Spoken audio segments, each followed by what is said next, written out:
Often in a so-called downturn economy, one of the first victims is advertising, which marketers will tell you is difficult to do because they need to save money. But I'm going to suggest to you that this is possibly the worst strategy that you can adopt.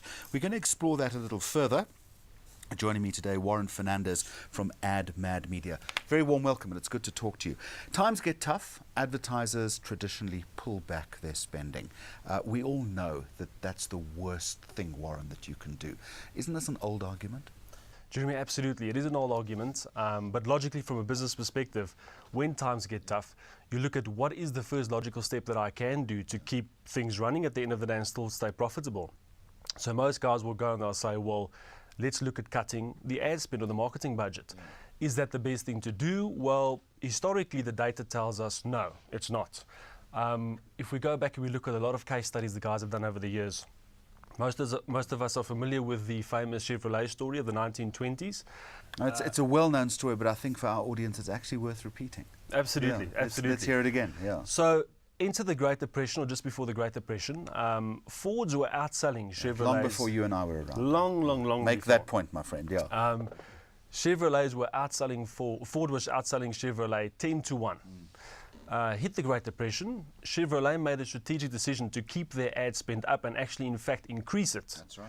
Ford at that stage decided, listen, we're cutting our budget, we're going to cut back, our balance sheet doesn't look too great, and we're not going to do anything. Into 1931 and the early 1930s, suddenly Chevrolet is now the market leader.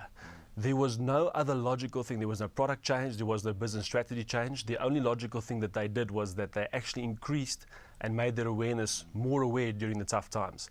And that's a real life story of how well they came out after the tough times. All right, Warren, we're not living in the 1930s in the United States of America, though we're living in South Africa in 2014. Is that same argument still applicable? Are you still finding that as we enter more difficult times, people are coming back to you and saying either I'm stopping completely or I'm pulling back?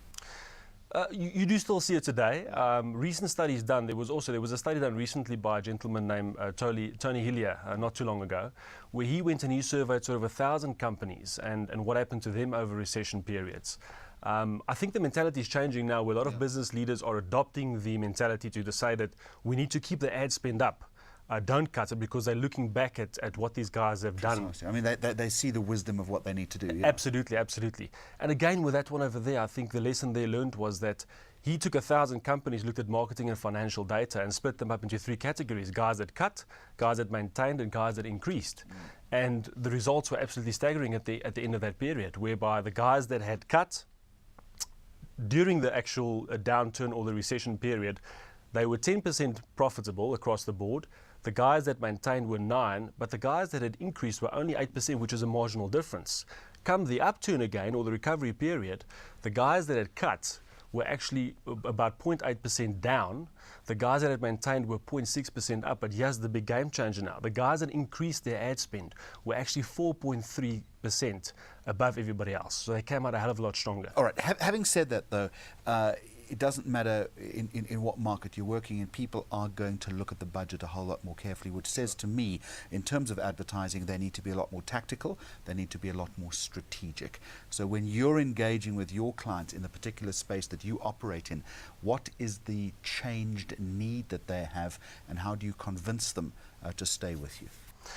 Look, I think for us in the out-of-home industry, we say it all the time, and it's a fact as well. We are one of the cheapest ways to get your message out there. We've got the lowest cost per thousand. We are on 24 hours a day. You can't change a channel. You can't switch off the radio station.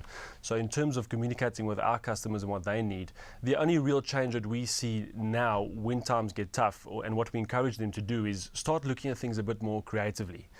Be more clever. Don't change the budget or don't change the ad spend. Change the message. So times are tough. Walmart is a good example where they changed their strategy recently when things got a little bit tougher. And instead of saying, come out and spend at Walmart, they focused on showing people what they could save on over the next 12 months with specific products, buying them at Walmart. As long as the message is meaningful and impactful. Warren Fernandes, we're going to leave it there from Admadmedia. Thank you very much for the insight. Appreciate talking to you. Thank you very much.